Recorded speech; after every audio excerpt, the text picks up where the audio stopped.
So now we're going to take a look at what the regression equation can kind of do for us if there is a significant linear correlation.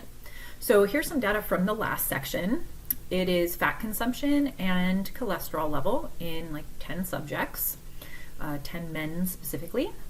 So we already I want to remind everybody that we already found that there was a significant linear relationship. We already know that piece of information. So now for part A, it says find the regression equation. X is the fat consumption and Y is the cholesterol level.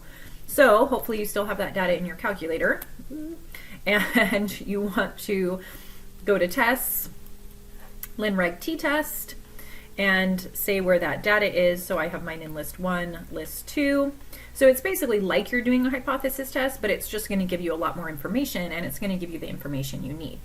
So when I calculate it, I have done something weird. Hold on. I have it in 2 and 3. Excusez-moi. 2 and 3. Okay. So, and the reason that it told me that and knew it was because you need to have the same number, the amount of numbers in your list. So it's like, oh, your list 1 is 20 and your list 2 is 10 values. That's not going to work because it needs to correlate, a relationship between every X and Y. Okay, so now I've got it. So remember, when it wants the regression equation, it wants this Y hat, and that is B naught plus B1 times X according to the book. However, in the calculator, it is showing Y equals A plus BX. So it's just, you have to pay attention to what value is next to the X because there's different notation depending on what you're looking at. So for us, Y hat will be our A to 3 significant figures is 1, 0, 6. Our B to 3 significant figures is 1.59. So make sure you have that. And then putting them in according to what our calculator gives us, that's going to be 106 plus 1.59x. Okay, so now we have our regression equation for those 10 pieces of data. Now our job is to interpret the slope. So another example of this. So here's 1.59, that's our slope, that's the B, the value that's next to the X is the slope, and over 1. So this is change in Y over change in X. So we just have to think about the fact that Y is cholesterol level. So this milligrams per centiliter, it's all very medically, and that X is fat consumption in grams. So now we can interpret the slope by using maybe what's at the top of the page here, which says for every 1 gram increase in fat consumption, is that going to cut off my face? We'll see. Fat consumption, there is a 1.59 milligrams per centiliter increase in, and that's because these numbers are positive, increase in cholesterol level. So that's the idea there. And that's important to kind of understand, is like what is the rate at which things are increasing or possibly decreasing.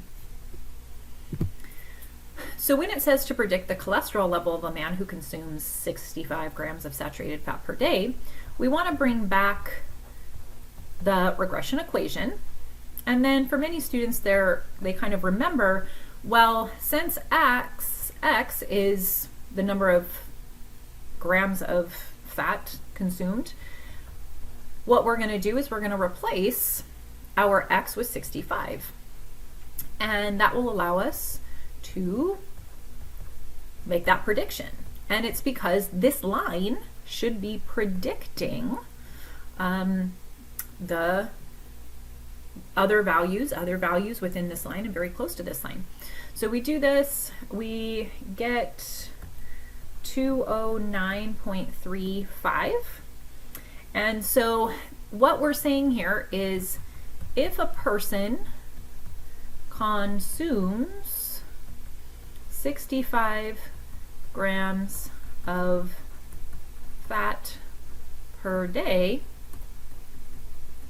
they should have a cholesterol level of 209, that would be 3 significant digits, milligrams per centiliter.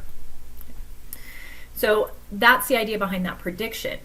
Now, so if there's a significant correlation between X and Y, if there's a relationship between X and Y, then you use this equation just like we did, just like we just did. You use the regression equation to make predictions, okay, to predict Y given X. However, if there is no significant linear correlation between X and Y, the best prediction of Y cannot be the line, because the line is not a good predictor because there's not a linear relationship. So the only thing we can do, the only kind of marker or way that we could do any kind of like get an idea would be to use the mean value Y bar. So it's just the mean of the Y values. It's a measure of center. Like it gives us an idea of something inside the Y values, but it's literally the only predictor we can use because our line is not going to cut it. Okay. So there you go. The only other thing I'll mention before we do the last problem is just if you see the term influential point, the idea behind that is it's a point that changes the regression equation. So it might be something like an outlier, something that because everything's like boop, boop, boop, and then it's like wow, wow, somewhere crazy, it's going to make a huge change to that regression equation. So that's called an influential point because it influences the regression equation. All right, let's take a look at the last thing. Okay, so here's another idea between fat and sodium, or between fat and something. So are fat and sodium content related in fast food? So they took 7 different brands of burgers.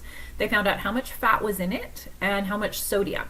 And so what we're going to do here is we're going to see, is there a linear correlation between fat and sodium content in burgers?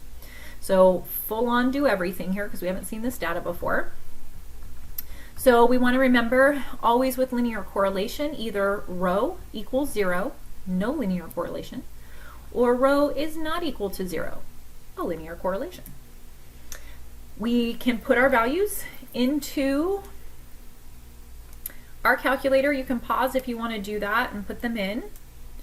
I'm going to have mine in 4 and 5. So now I can go stat over to tests, linreg t-test. I'm going to put in list 4. I'm going to put in list 5. I'm going to have my not equal to, rho is not equal to 0, and then I'm going to calculate. Okay, so I've got a lot of things here that I need. I'm going to scroll down to get my R star, because it will be my test statistic, 0.1990. We'll go with that. So you can see that's pretty small. That's very close to 0. That's pretty close to 0. So not a great value, but we still need to compare it to a value in our table to be able to make a decision. So here is everything else. So let me put the critical value over here. I'll put my 0. So what we need to do is find the value in the table. So alpha is 0.05. Our n, which is the only other value we need, is 7. So we get our tables and we find n equals 7 and we find our alpha, and that is the value that we need to have at least 754. So I'll put those values on because they're like basically the marker of I need values more extreme than that to be able to reject H naught. So over here is the idea of 0.754. Over here, Remember, the table just doesn't contain both positives and negatives, but you could have a correlation in either direction. So, okay. And then our R star, you can see, sits right here. It's a very small number, 0.1990. So you can see, if you remember from the last section, that this middle piece is the fail to reject our null. That R star is just not strong, like at all. And so it's not enough to say that there's a linear correlation between fat and sodium. So we can write that over here. Fail to reject H naught. Okay, so we're going to write our conclusion. In this case, there is not sufficient sample evidence to support a significant linear relationship. Do I say between? Yeah. Between